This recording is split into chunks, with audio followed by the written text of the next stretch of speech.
Welcome to the Gloria Hassall Show. Today, we're going to continue our discussion with why you shouldn't compare your partner, your relationship, or your life with someone else.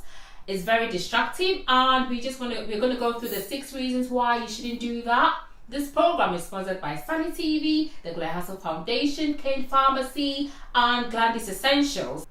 So, next point is comparing your relationship or your partner to your ex or somebody else's partner is just going to bring distance between you and your partner. As you keep constantly comparing, you're creating resentment, and you're creating a gap, and you're causing your partner to withhold, and eventually it's just going to bring distance between the two of you, and it's going to make it hard. It's going to get in the way of affection. You know, your partner is going to be less affectionate, and it's just going to get in the way of the relationship. So do not compare your relationship to someone else's. You're going to bring a distance between the two of you. You're going to bring resentment and a distance between you and your partner. Do not compare your relationship to someone else. It's a no. It's not going to help your relationship in any way. It's just going to break it down.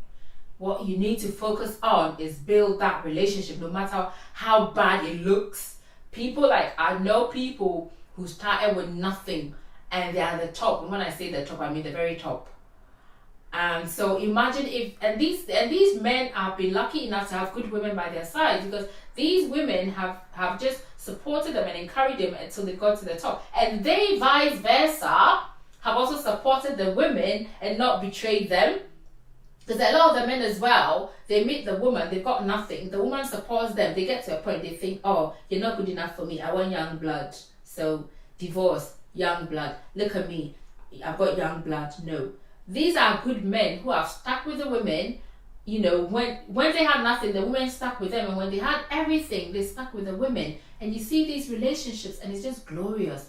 And it isn't glorious by chance. It is glorious by determination. It is intentional. It's, they intentionally built that relationship. They stuck it together. Don't think they didn't have problems. They would have had problems. They would have had all sorts. Financial problems, emotional problems, problems with affection, problems in the bedroom, problems with health, all sorts, even problems with their kids, problems with their family. They stuck it together, and they come out at the top there, and everybody's like, wow, everybody's looking up to them. That's what you want. What you want to do is build your relationship to the point where people are looking at you and saying, wow, I love this, But you don't want to crash what God has given you, or you don't want to crash what you have. You want to build it, you don't want to crash it.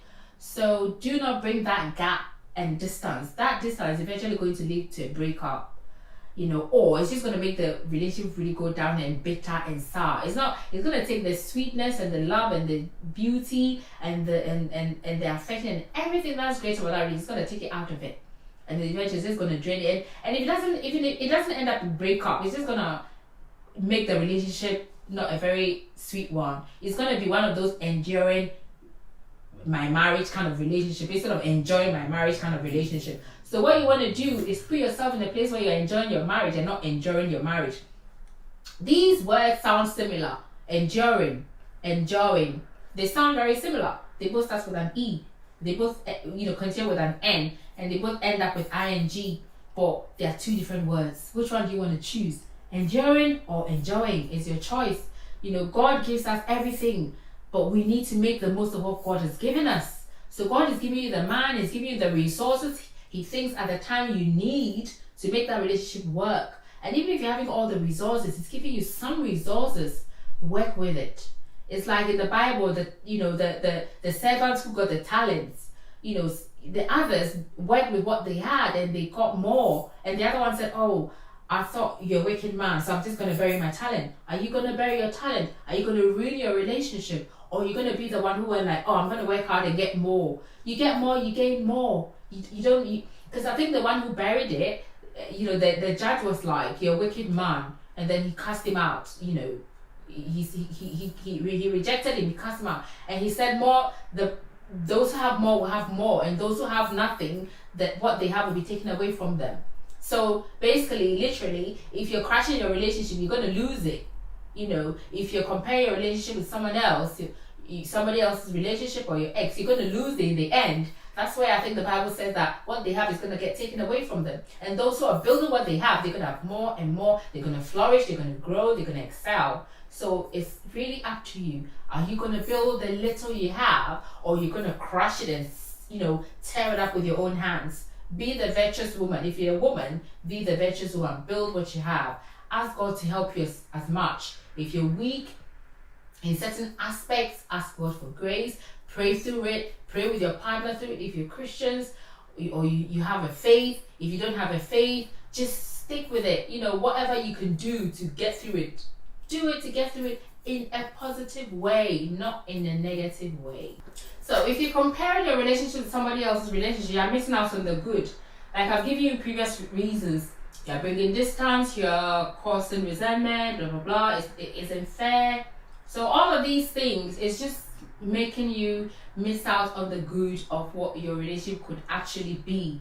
So instead of focusing on your partner's negatives, and it's going to make you miserable as well. So instead of focusing on your partner's negatives and just draining and bringing down your own relationship, focus on their positives.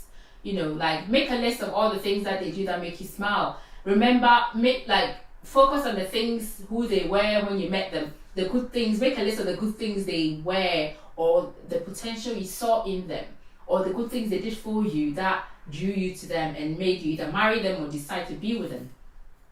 Just focus on the positives and don't focus so much on negative. What you should do about the negatives is to develop a strategy to help make the negatives better. Develop a strategy to either mitigate the negatives or overcome the negative. If you can overcome it, great, fantastic. If you can't, just mitigate it. Find a way to sort of make it better. Find a way to just make it better. So if you're literally focusing so much on the negative, you're missing out on the good that relationship could give you. You're missing out on the good that partner could give you, and you're also missing out on the good that you could give that partner, and you're missing out on the good that your kids could also get out of that relationship and everything else that comes with it, financially, emotionally, whatever. So if there isn't enough affection, you can maybe make the initiative to be affectionate. If that isn't working enough, talk to them about being affectionate. But if they're not being affectionate enough, maybe say that this is my cross. He isn't that affectionate, so I'm going to be affectionate. And as you keep being affectionate, with time, he will respond. He will start responding to your affection. And you can turn things around that way. Just find ways to turn things around instead of always comparing. Oh, he's so affectionate. Oh, you're not affectionate. Rather you be affectionate in all ways. Give him little pecks. Cuddling him, touching his hair. If he hasn't got hair, stroke his head. Whatever. Cuddle him, hug him. Do whatever you can do to bring that affectionate side of him out. But don't just be like, oh, you're not affectionate and you don't give me kisses and you don't give me cuddles. Why don't you take the first initiative? Why don't you take the first step? Why don't you make the move? You're his wife after all. And if it's a woman as well, and whatever the woman isn't doing, if you can meet them halfway, your man, do that. Meet them halfway and build on that and communicate that as well. Communicate that with them and do that together. Build it together as a couple. And that way you can keep all the good, the juice or the spice, the love, everything, the affect, you can just keep it in there and just work on it and build it up, rather than comparing your partner or your relationship to someone else and killing the good in the relationship. You're just gonna make both of you miserable. You don't want to do that. So basically, when you're also comparing your relationship to or someone else's relationship or partner, you aren't really respecting them. You aren't really appreciating who they are. You're crushing their self-esteem. You're crushing their ego. So you really aren't showing them respect. And imagine if you did that openly and other people saw it, it just feels and shows like you don't respect your partner. And respect is very, very important in a relationship for it to grow. It's basically fundamental. Respect is fundamental for a relationship to grow. Everything else builds on respect. If you want to make love to your wife or your partner, how you go about it, it's all to do with respect. You respect them in the bed. You respect them in the home. You respect their careers. You respect them, like, the way you treat them, their clothes, the way you talk to them. It's all about respect. Even the way you hang out in the house, you cuddle them. It's all about respect. If your partner is seeing respect coming from you, honestly, it's just going to grow the love. They're going to see, oh wow, he really respects you. Everybody loves to respect, and it's just going to grow the love, and it's going to let them respect you back. It's just going to reciprocate. But if your partner is seeing that lack of respect, that's where the resentment starts to grow, and the resentment leads to the distance, and then it leads to you missing out on all the good.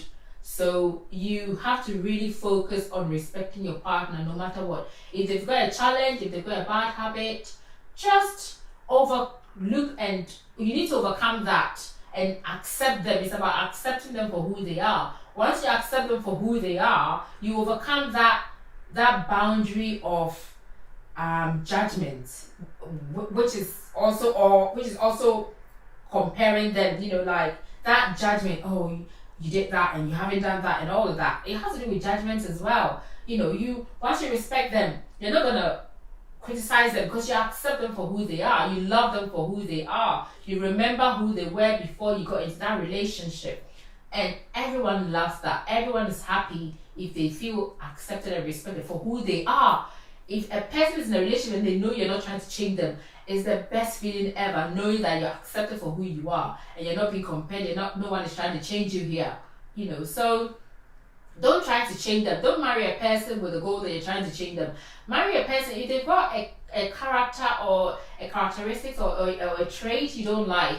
Your goal should not be to change them. Your goal is to help them get better. You should have that goal to help them to get better, but you shouldn't have that goal to help them to change them. Or you should have that goal to talk to them for them to come to realization of what the challenge or the weakness is so they can change themselves. So you need to focus on making them realize that this is a weakness and maybe support them to build the confidence to want to change themselves. Or you need to support them in the weakness to get better, in any way. So let's say, for example, if your husband doesn't like cleaning the house, well, if you talk to them and they're not budging, it's just not working. Maybe what you can do is, when you decide to clean, you can be like, can you give me a hand? Or can you do that? Can you do that? Maybe, can you do that? Can you do that? So they won't do it, but because they won't do it and you're not going to judge them, you decide to do it, and then you kind of call them in. And sometimes you can entice them by, you can entice them with like, maybe tonight's going to be special if you do it, or I'm going to, you can entice them in your own special little way to get them to come on board. That is a way you can help their weakness. And actually doing it, initially they probably be like, oh, reluctant, they don't want to do it, but eventually it may become a norm. And before you know, you're both doing the cleaning around the house weekly, whatever, however your plan is, however your cleaning plan is. You realize you're both doing it. And he may move from moaning or reluctant to do it to actually doing it, So that's how you help support your partner's weakness. But what you shouldn't do is say that, oh look, her husband cleans, you don't clean. Nah. Her husband isn't your husband. Who knows? Your husband maybe had their parents or family cleaning around the house. Your husband was probably the last kid and just never got to clean. Maybe they came last and everybody else was doing the cleaning, they were just being pumped. So you don't expect them to clean. They didn't grow up with it. Maybe your friend's partner was the first child, or and was doing all the cleaning, or just, they were in a position where they had no choice than to clean. And clearly they've done it for years, so now they're used to it, and probably don't like everything spotless.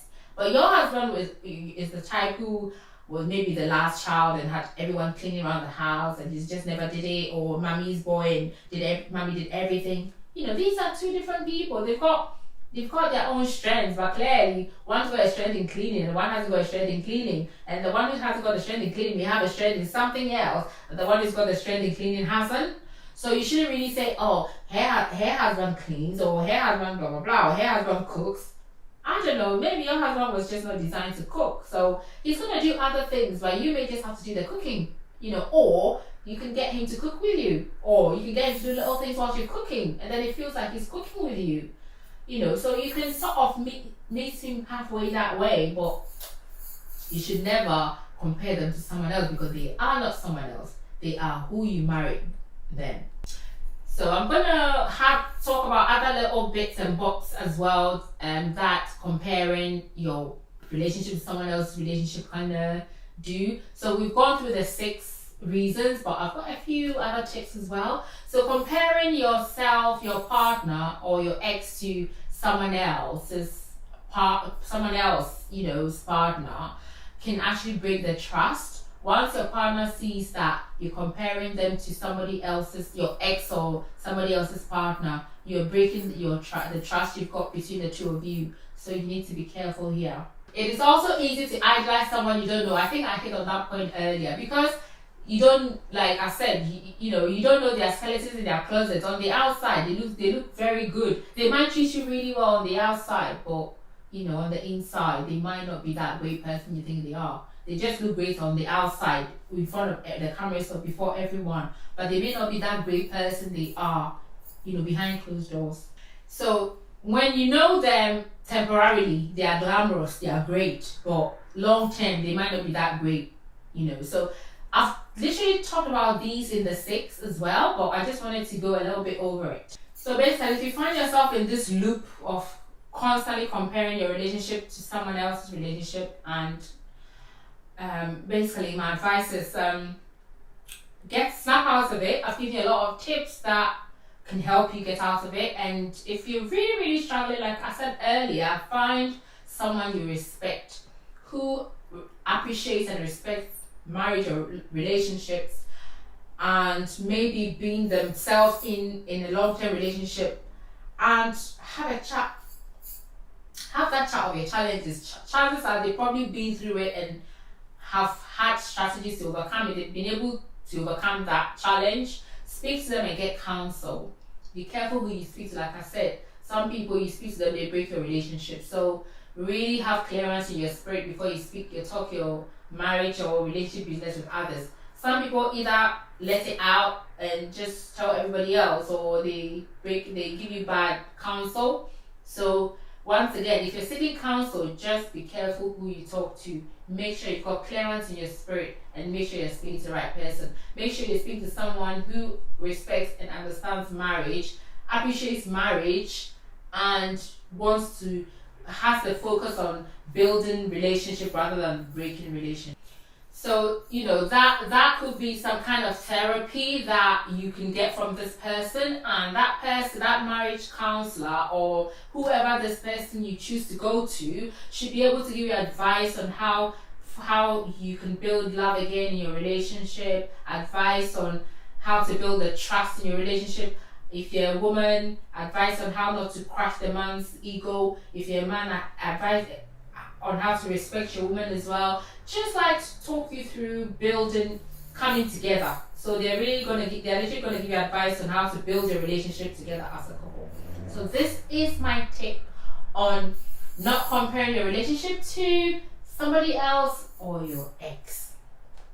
Basically, a man reached out to me and said to me, can you discuss this topic, because a lot of women are comparing their men to other men, and the men don't like it. So don't push your man away. Draw him close to you. Let him be his everything. Let him see you as his everything. Let him put you at the top there. Don't put yourself or your relationship or your man in a position where he's withdrawing, and he doesn't see you as that woman that he fell in love with, or that great woman, or you've literally lost the trust. He's lost trust in you, and don't enjoy your relationship.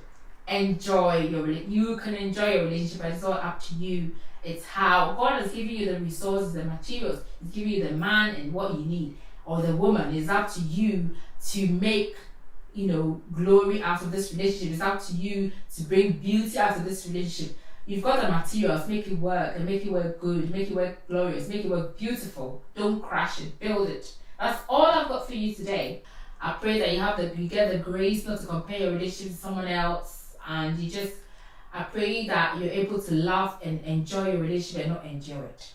So this is the Gloria Hassall Show. This program is sponsored by SunnyTV, Glandis Essentials, Gloria Hassall Foundation, and King Pharmacy. Join me again next week. Enjoy your time. Enjoy yourself. Have a blessed week. I love you and see you soon. Bye.